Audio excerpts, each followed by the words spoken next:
बिस्मिल्लाहिर्रहमानिर्रहीम रब्बिश्रह ली सदरी वयस्सिर ली अमरी वहलुल उक़दतम मिन लिसानी यफ़क़हू क़ौली। सदक़ल्लाह। सलीक़े से हवाओं में जो खुशबू घोल सकते हैं, अभी कुछ लोग बाकी हैं जो उर्दू बोल सकते हैं। नाज़रीन, एक दौर वो था जबकि एक आना देकर अखबार ख़रीदा जाता था और एक आना देकर अखबार पढ़वाया जाता था, लेकिन आज आपको न अखबार ख़रीदने की ज़रूरत है और न ही पढ़वाने की, क्योंकि एबी न्यूज़ उर्दू दस्त बस्ता आपकी खिदमत में हाजिर है। सिर्फ सब्सक्राइब करें और अपडेट हो जाएं।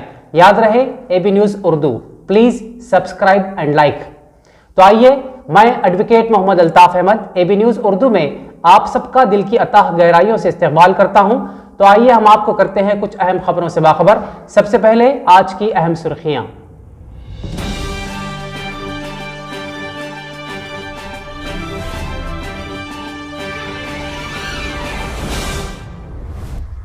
विफाकुल उलमा करीमनगर के ज़ेर एहतमाम यूसुफ इस्लाही को खिराज। एडिशनल कलेक्टर करीमनगर श्याम प्रसाद लाल के हाथों वोटर आईडी कार्ड्स की तकसीम।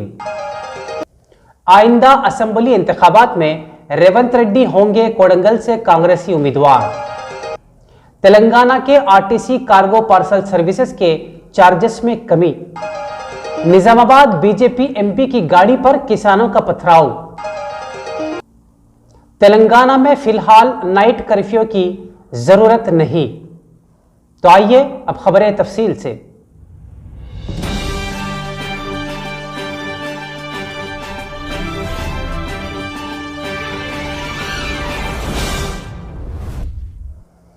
विफाकुल उलमा करीमनगर के ज़ेर एहतमाम 28 जनवरी बरोज़ जुमा 8:30 बजे शब बमकाम मस्जिद जाफरी मुकरमपुरा करीमनगर में मौलाना यूसुफ इस्लाही मरहूम के तसनीफ़ी, तालीफ़ी, तालीमी व तहरीकी खिदमात के अलावा समाजी व मिली खिदमात के उन्वान से एक इजलास मुनक़िद किया जा रहा है।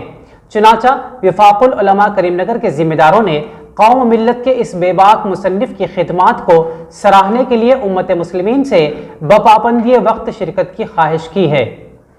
तो आइए बढ़ते हैं एक और खबर की जानिब के। कलेक्ट्रेट ऑडिटोरियम में मुनक़दा 12वीं कौमी यौम राय दहिंदगान तकरीब से बहैसियत मेहमान खुसूसी खिताब करते हुए एडिशनल कलेक्टर श्याम प्रसाद लाल ने कहा कि राय दहिंदगान अपने हक़ का इस्तेमाल करें। ऐसे अफराद जिन्होंने अपनी उम्र के 18 साल मुकम्मिल कर लिए हों, अपने नामों को फहरिस्त राय दहिंदगान में शामिल करवा लें।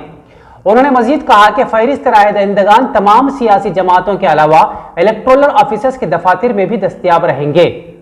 मरकजी हुकूमत ने वोटर कार्ड को आधार कार्ड से मुंसलिक करने का फैसला किया। अलावा इंतखाबी कमीशन ने इलेक्ट्रॉनिक वोटिंग मशीन्स ईवीएम्स में इंतखाबी मैदान में मौजूद उम्मीदवारों के अलावा NOTA none of the above को भी शामिल किया है। मेहमान खुसूसी ने सराहतन कहा कि राय दहिंदगान अपने हक़ राय दही से इस्तेफादा करते हुए मुल्क को तरक्की की जानिब गामजन करें। इस मौके पर मौजूद तमाम राय दहिंदगान से ये कहकर अहद दिलवाया गया कि हम हिंदुस्तान के शहरी जमहूरियत पर कामिल यकीन रखते हैं, इसीलिए हम हमारे मुल्क की जमहूरी रिवायतों को सरबुलंद करने का अहद व पैमा करते हैं। इसके साथ ही आज़ादाना, बावक़ार और पुरअमन इंतखाब के इनेकाद का अहद भी करते हैं और हम हर इंतखाब में अपने वोट का इस्तेमाल बगैर किसी खौफ व हरास करेंगे। मजहब, नस्ल, ज़ात पात, फ़िरक़े, ज़बान या किसी और असरात का शिकार नहीं होंगे। एडिशनल कलेक्टर श्याम प्रसाद लाल ने इस मौके पर हुज़राबाद ज़िमनी इंतखाबात के आज़ादाना व मुनसिफाना इंतखाबात के मुनक़िद करने पर रिटर्निंग ऑफिसर रविंदर रेड्डी को इलेक्शन कमीशन की जानिब से 15,000 नकद के अलावा अवार्ड से नवाजा। इस मौके पर 21 जनवरी 2022 में 18 साल मुकम्मिल कर चुके अफराद में एडिशनल कलेक्टर श्याम प्रसाद लाल के हाथों वोटर कार्ड्स भी तकसीम किए गए। इस इजलास में Karimnagar RDO Anand Kumar, collectorate इंतजामी ओहदेदार Laxma Reddy, Karimnagar urban तहसीलदार सुधाकर, जिला ओहदेदारान व दीगर ने शिरकत की। तो दोस्तों, बढ़ते हैं और खबर की जानिब के। आइंदा असेंबली इंतखाबात में कोडंगल हल्के से मुकाबला करने रेवंत रेड्डी का ऐलान। तफसीलात के मुताबिक तेलंगाना प्रदेश कांग्रेस कमेटी टीपीसीसी के सदर और एमपीए रेवंत रेड्डी ने मंगल को ऐलान किया कि वो आइंदा असेंबली इंतखाबात में कोडंगल हल्के से इंतखाब लड़ेंगे।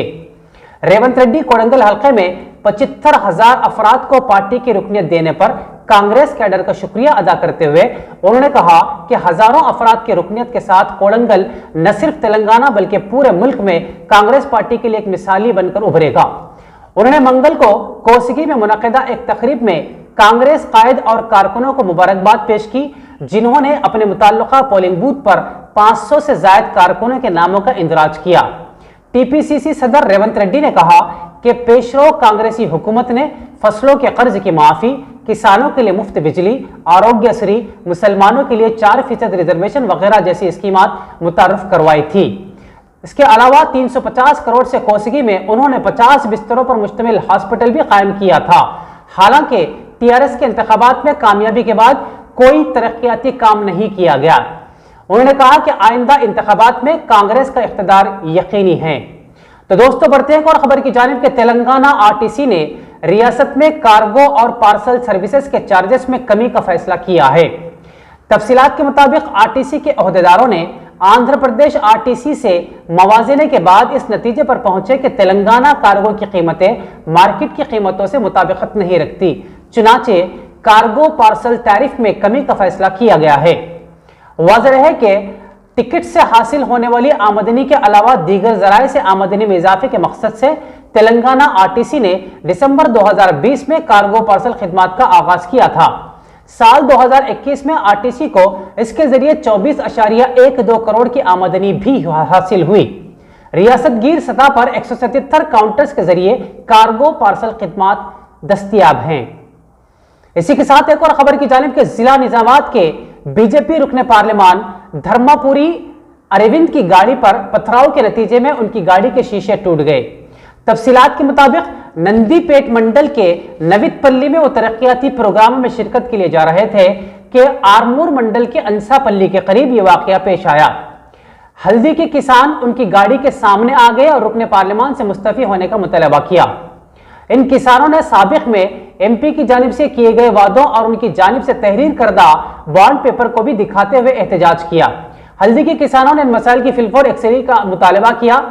रुकने पार्लिमान ने इस वाक़े को सियासी रंग देते हुए इल्जाम आयद किया कि जब वो तरक्याती कामों के इफ्तिताह के लिए जा रहे थे तो टीआरएस कारकुनों ने उन्हें रोक दिया। उन्होंने कहा कि तकरीबन 200 टीआरएस कारकुनों ने उनका रास्ता रोकते हुए सड़क के दरमियान टायर जलाए। इस सिलसिले में कमिश्नर पुलिस और एसीपी के अलावा पुलिस से शिकायत भी की गई, ताहम उन्होंने कोई कार्रवाई नहीं की। उन्होंने इल्जाम आयद किया कि पुलिस टीआरएस के हक में काम कर रही है। इसी दौरान एक और खबर की जानिब कि तेलंगाना में कोरोना की सूरत हाल और हुकूमत की जानिब से उसकी रोकथाम के लिए किए जाने वाले इक़दामात का रियासती हाईकोर्ट ने आज जायजा लिया। इस मामले की समाअत के मौके पर महकमे सेहत की जानिब से रोजाना किए जा रहे आरटीपीसीआर और रैपिड टेस्टों पर रिपोर्ट भी पेश की गई। इस मरहले पर अर्ज़गुज़ार ने कहा कि हुकूमत गलत आदाद-ओ-शुमार पेश कर रही है। अर्ज़गुज़ार ने अदालत के इल्म में यह बात लाई कि रियासत भर में कोरोना की शिद्दत की वजह से अंदरून 3 यौम 1.70 लाख अफराद की मुतासरीन की हैसियत से निशानदही की गई। साथ ही अर्ज़गुज़ार के वकील ने कहा कि घर घर फीवर सर्वे के दौरान जो किट्स अवाम को फराहम की जा रही हैं उनमें बच्चों को दी जाने वाली दवाएं मौजूद नहीं हैं, जिस पर एडवोकेट जनरल ने अदालत से कहा कि हुकूमत वक्तन फवक्तन कोरोना की रोकथाम के लिए इक़दाम कर रही है।